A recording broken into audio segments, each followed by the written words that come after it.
Muy bien, capítulo 1 de Hechos, la segunda parte del capítulo 1, versículos 15 hasta el versículo 26. Escuchen lo que Dios nos dice en esta porción de su palabra.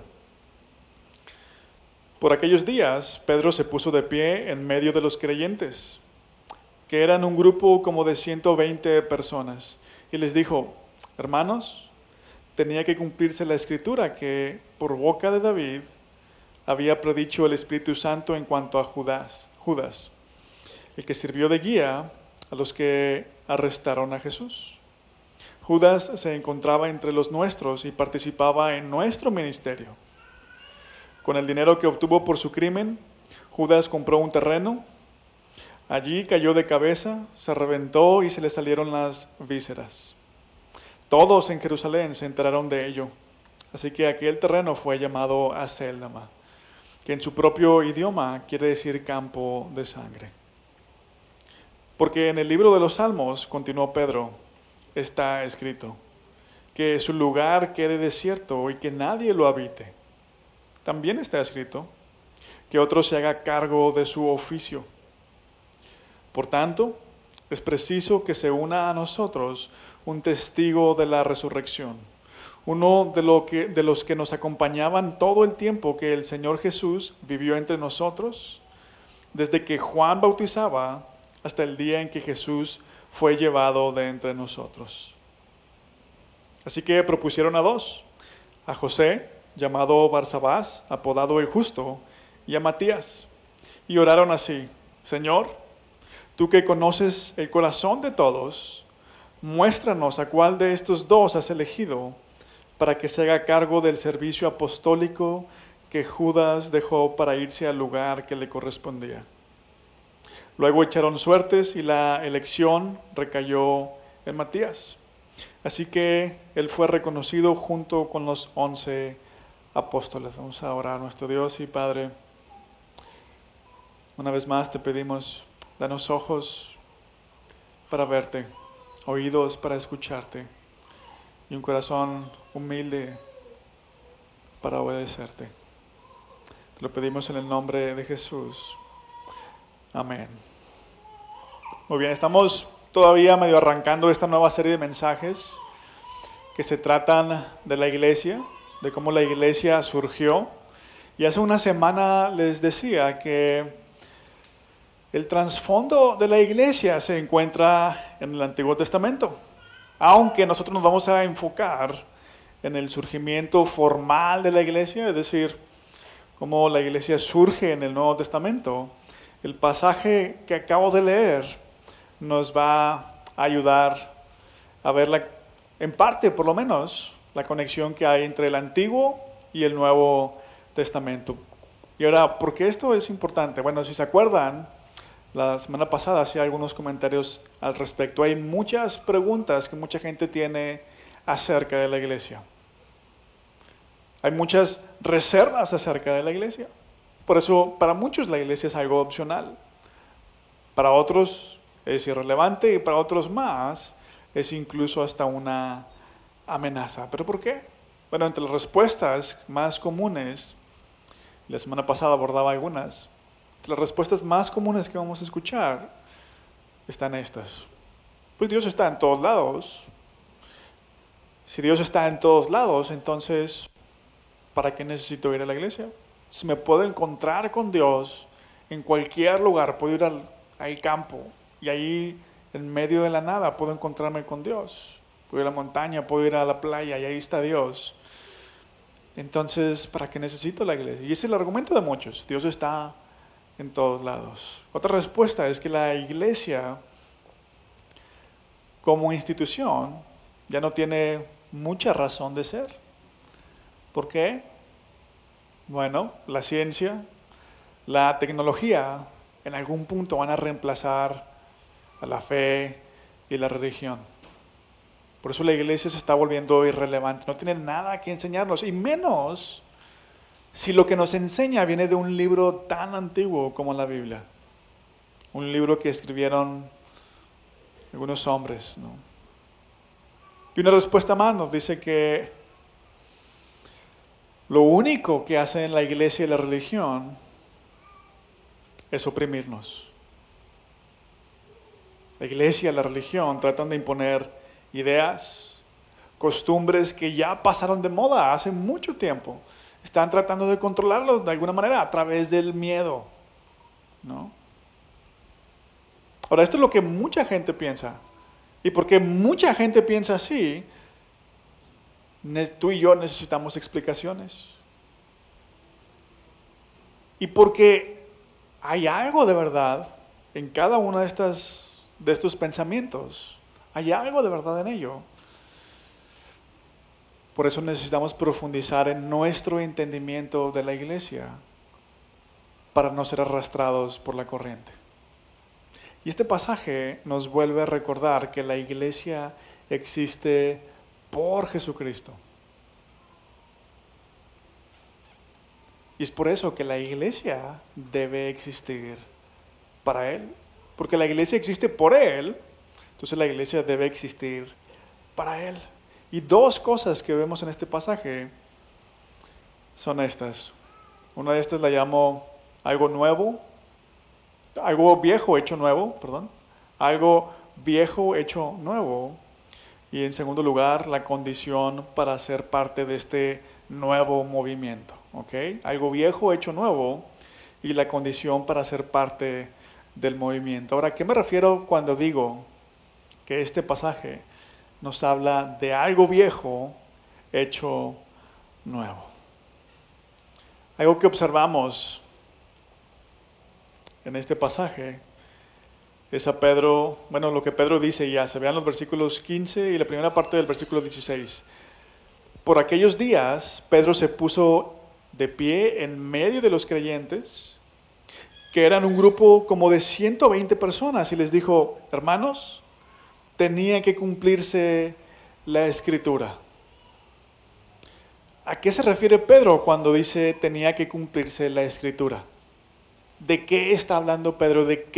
¿A qué Escritura se refiere Pedro? Hace una semana decía que los primeros seguidores de Jesús eran judíos. Y cuando los judíos hablaban de las escrituras, la escritura o las escrituras, esta era una forma de hablar, de referirse al Antiguo Testamento. Esa era la Biblia para ellos.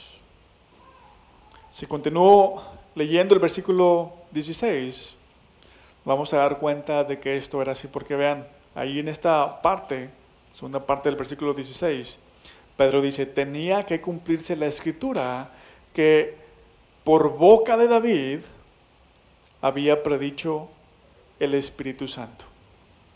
¿Quién es este David del que está hablando Pedro? Bueno, nada más y nada menos que el rey David del Antiguo Testamento. El autor de muchos de los salmos que nos encontramos en el libro de los Salmos. De hecho, más adelante, Pedro lo va a citar. Dice, porque en el libro de los Salmos, continuó Pedro, está escrito. ¿Y a quién cita? Cita un salmo de David. Ahora, ¿por qué les digo todo esto? Bueno, lo que quiero que veamos aquí es que los primeros seguidores de Jesús no eran personas, eran judíos, pero no eran personas que estaban tratando de romper con su historia, con su trasfondo, no se estaban rebelando a sus costumbres o sus creencias para crear su propia religión. Ya nos cansamos de esto. Vamos a hacer algo nuevo, algo que nos llene a nosotros, ¿no? Pero esto es importante porque esto significa que el cristianismo no es simplemente otra religión creada para tratar de controlar a las masas. El cristianismo, la iglesia, no fue idea del ser humano, ese fue el plan de Dios. Pero en un sentido, la iglesia es algo viejo hecho nuevo. ¿Pero qué es eso viejo que es hecho nuevo? El pueblo de Dios. El pueblo de Dios está tomando una nueva forma. ¿Cómo sabemos esto? Bueno, al citar el Antiguo Testamento, Pedro dice lo siguiente. Él dice que alguien más tiene que tomar el lugar de Judas. Esa es la razón por la que cita el Salmo 109. Salmo 109, versículo 8, dice que otro se haga cargo de su oficio. Y el último versículo de este pasaje, el último versículo del capítulo, dice: luego echaron suertes y la elección recayó en Matías, así que fue reconocido junto con los 11 apóstoles. Ahora, ¿por qué tenían que ser 12? ¿Por qué no quedarse los 11 restantes? Porque eran 12 desde el inicio. ¿Por qué no 4 o 5 o 6 o 7? ¿No? Bueno, fue Jesús quien inicialmente eligió a 12 discípulos. Y la razón de eso tiene que ver con la historia de Israel. Si conoces la historia del Antiguo Testamento, entonces sabes que cada vez que el Antiguo Testamento se refiere a las 12 tribus, está hablando ¿de qué? Del pueblo de Dios. Cada vez que se habla del pueblo de Dios, se refiere a las 12 tribus. El pueblo de Israel, las 12 tribus son el pueblo de Dios. Ahora, aquí es interesante que la primera parte del capítulo, Jesús les da ciertas instrucciones a los discípulos. Les dice que se queden en Jerusalén.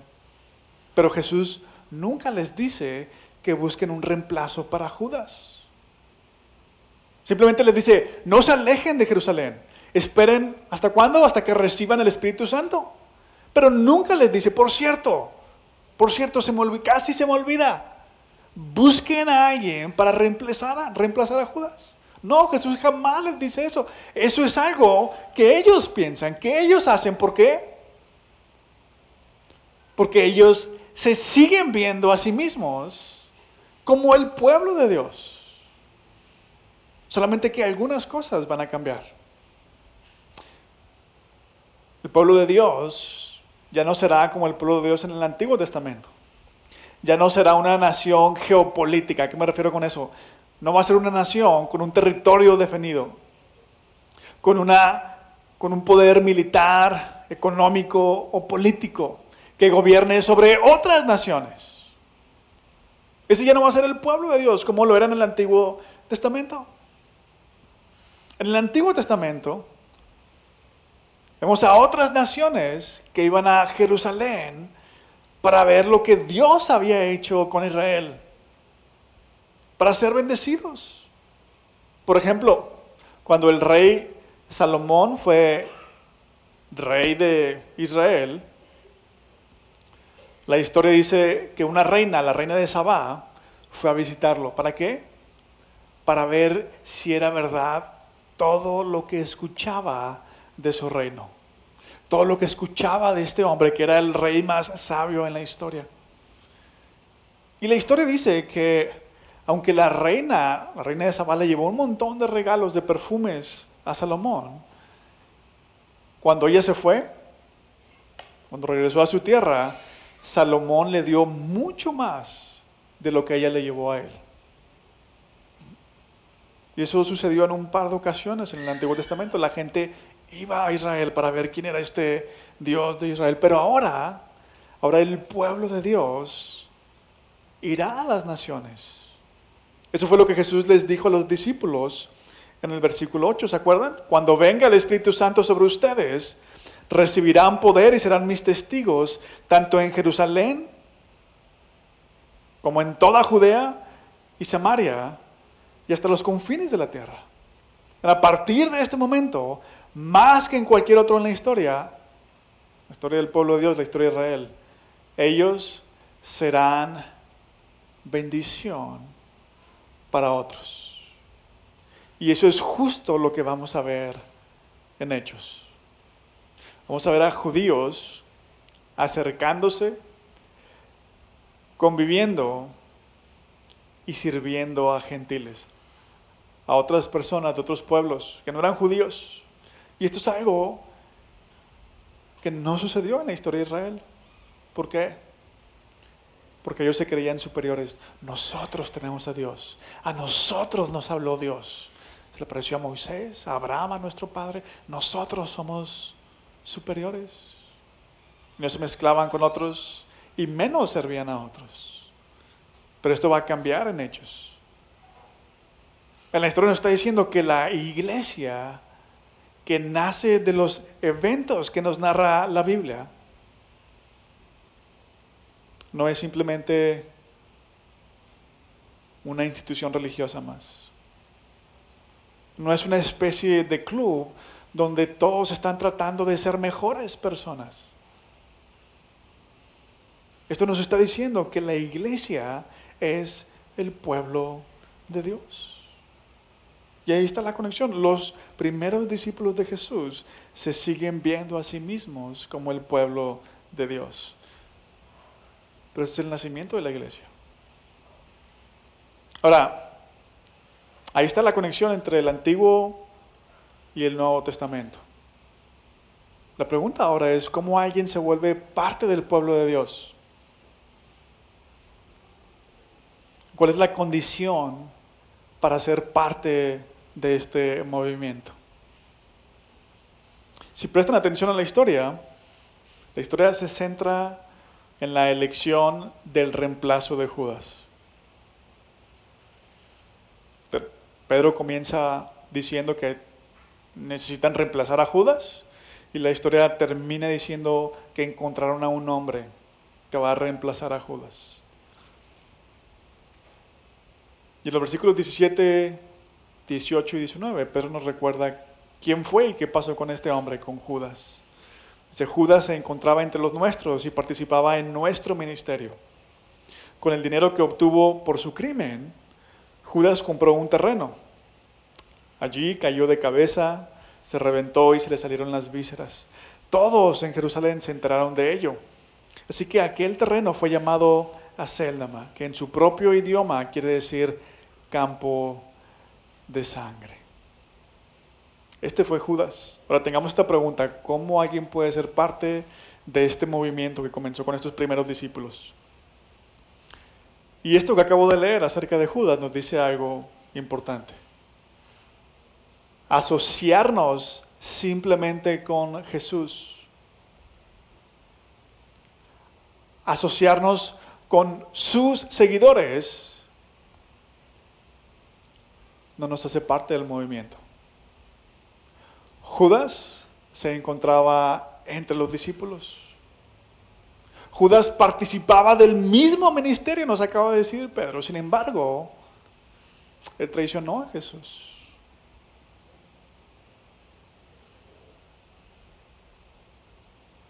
Tristemente, hay personas en la iglesia que son como Judas. Se asocian solamente con Jesús, con sus seguidores, se mantienen al margen. Me acerco, pero no me involucro mucho. Me acerco, pero no le doy mi vida.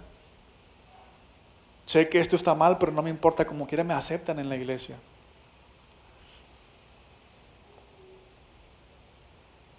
Y eso no nos hace parte del movimiento. El estar ahí, el escuchar, decir, sí, yo creo esto, no nos hace parte del movimiento. Ahora vean la descripción de lo que le pasa a Judas. Es una forma horrible de morir. Y esta es la forma de Dios de decirnos que nadie se burla de Él. Que si Él no es lo más importante para nosotros, si no somos sinceros con Él, nuestro final no será uno bueno. Nuevamente es posible encontrarnos a gente así en la iglesia, porque después de todo, vean, Judas fue uno de los primeros 12 discípulos, y ahí estaba, y él fue el traidor. Pero además de esto, vean, la iglesia, ¿qué decimos? La iglesia está formada ¿por quiénes? Por pecadores. Solo que en la iglesia hay pecadores que hemos entendido el gran sacrificio que hizo Jesús para salvarnos. Bueno, algunos hemos entendido y otros no lo hemos hecho. Y los que hemos entendido, tratamos de ser diferentes. Pero los que no lo han entendido, no tratan de ser diferentes. Siguen viviendo como siempre. Pero en un sentido, el escuchar cómo terminó Judas debiera darnos paz si somos sinceros con Dios. Porque esto nos dice que Dios le va a dar a cada uno lo que se merece. Por eso, en lugar de estar a la defensiva todo el tiempo, de estar tratando de averiguar quién es sincero o no, podemos enfocarnos en lo que tiene el poder para cambiar el mundo, en el Evangelio, en lo que Él hizo por nosotros. Lo escuchen los versículos 21 y 22. Por tanto, es preciso que se una a nosotros un testigo de la resurrección. Uno de los que nos acompañaba todo el tiempo que el Señor Jesús vivió entre nosotros, desde que Juan bautizaba hasta el día en que Jesús fue llevado de entre nosotros.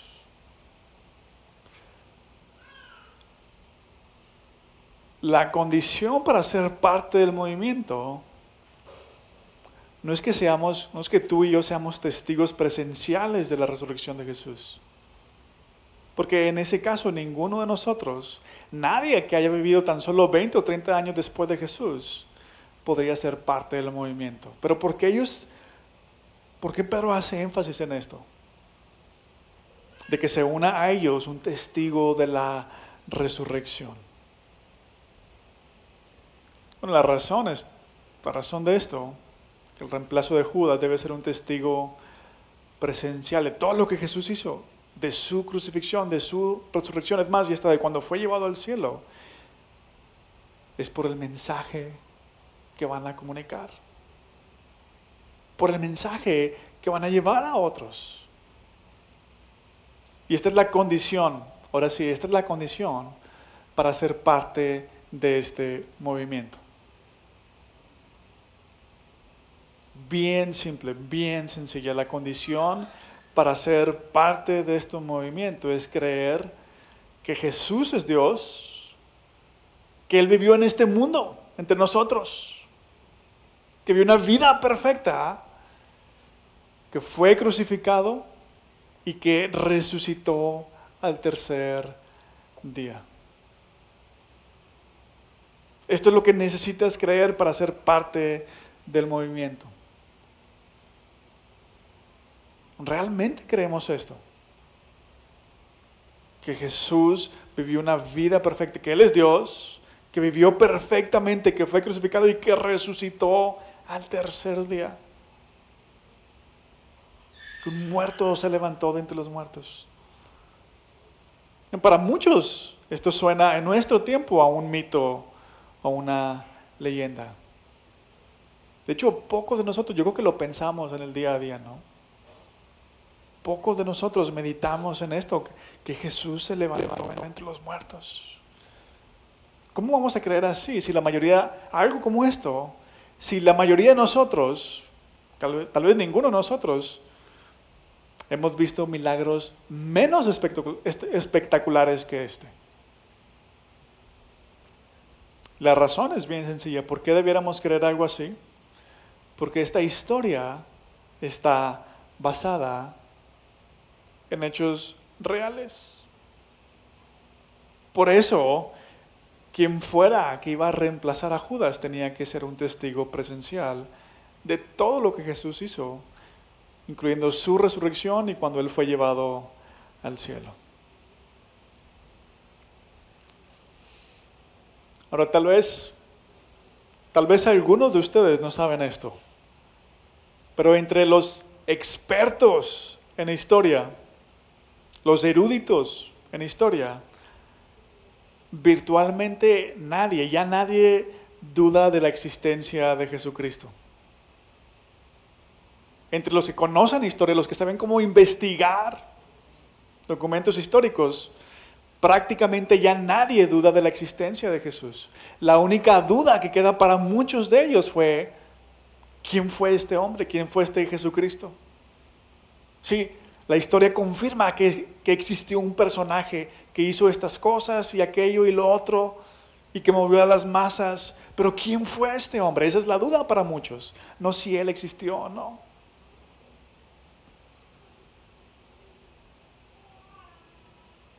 Algo interesante sucede en la historia.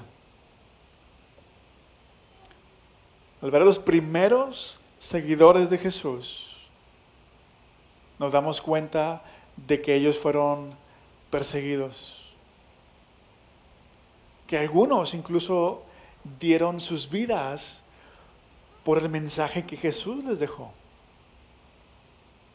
Y esto nos dice que en ellos había algo más que inspiración. Cuando estamos inspirados para hacer lo que sea, ¿no? Estamos bien animados y le echamos todas las ganas del mundo, ¿no? Nos esforzamos. Pero eso es bien diferente a perder nuestra vida. ¿Para qué me voy a esforzar por algo si voy a perder mi vida por ello? ¿No? ¿Para qué me voy a esforzar por algo si luego no lo voy a poder disfrutar? Los primeros seguidores de Jesús estaban más que inspirados. La única razón por la que alguien haría eso,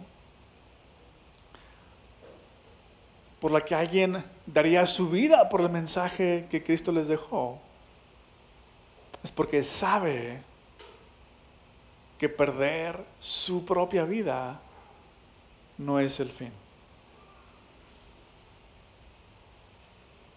Ahora, ¿por qué alguien pensaría de esta manera?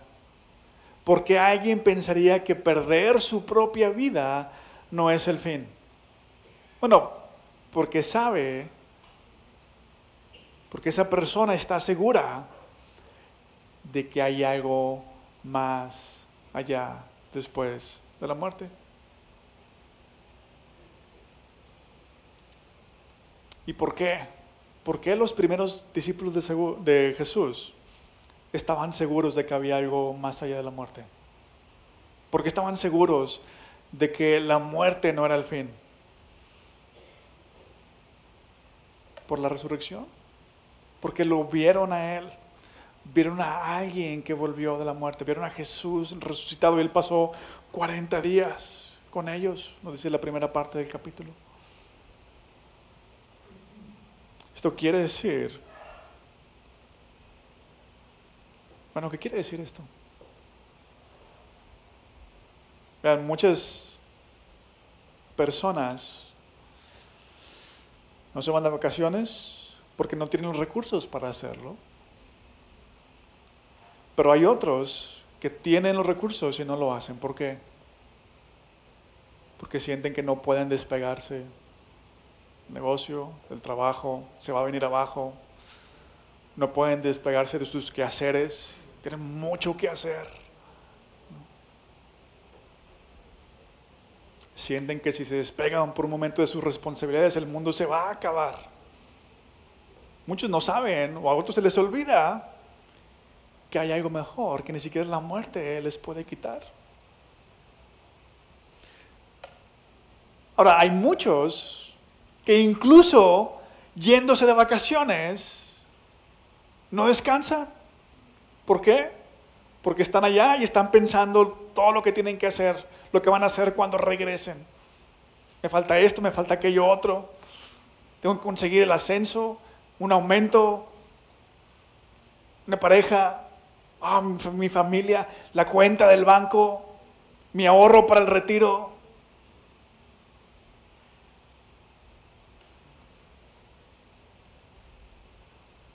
No saben. Se les olvida que hay algo mejor. ¿Para qué? ¿O para quién estamos viviendo nosotros? Esto es lo que hizo la iglesia en sus inicios. Dio Hombres y mujeres dieron sus vidas por el mensaje de Jesús, porque sabían que la muerte no es el fin, que el no cumplir uno de sus sueños no era el fin. ¿Para qué o para quién estamos viviendo tú y yo? Sabemos, creemos de verdad, estamos seguros de que hay algo mejor, algo que la muerte no puede arrebatarnos, ¿o no? Ahora, esto no es solo para una élite, un grupo especial, para el SWAT de los cristianos, ¿no? No es algo que experimentaron solo los primeros 12 seguidores de Jesús. ¿Qué decía el versículo 15? El versículo 15 dice, por aquellos días Pedro se puso de pie en medio de los creyentes, que eran un grupo como de 120 personas. Tú no tienes que ser un apóstol. No tienes que ser alguien especial. Simplemente tienes que creer el mensaje. Y puedes creer, ¿por qué? Las vidas de estos hombres y mujeres nos dicen que el mensaje fue verdad. Ellos vieron a Jesús resucitado y por eso dieron sus vidas, para que de alguna manera tú y yo hoy estemos aquí. Porque ellos dieron sus vidas, alguien conoció el Evangelio, y esta otra persona le dijo a alguien más a costo de su vida, y así se vino en la cadena hasta hoy. Hasta que tú escuchaste de alguien que te dijo, Dios hizo esto por ti. Dios ofreció a su Hijo para perdonarnos. Y esta, amigos, es la iglesia. Esta es la condición para ser verdaderamente parte del movimiento, que creamos que Jesús resucitó de entre los muertos. Vamos a orar. Nuestro Dios y Padre, te damos gracias porque tú nos has regalado fe. Si alguno de nosotros ha creído este mensaje, que Jesucristo es Dios, que Él se hizo hombre, que Él se encarnó, que Él vivió una vida perfecta y que fue crucificado y que resucitó al tercer día. Si alguno de nosotros creemos esto, es porque tu Espíritu Santo ha obrado en nuestros corazones.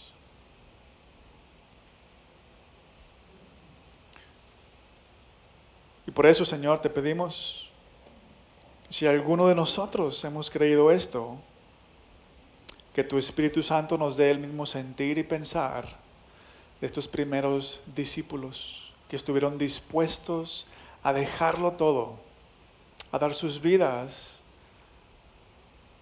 por este mensaje, porque sabían que hay algo más grande que los estaba esperando. Danos este mismo valor, este mismo sentir, Señor. Te lo pedimos en el nombre de Jesús. Amén.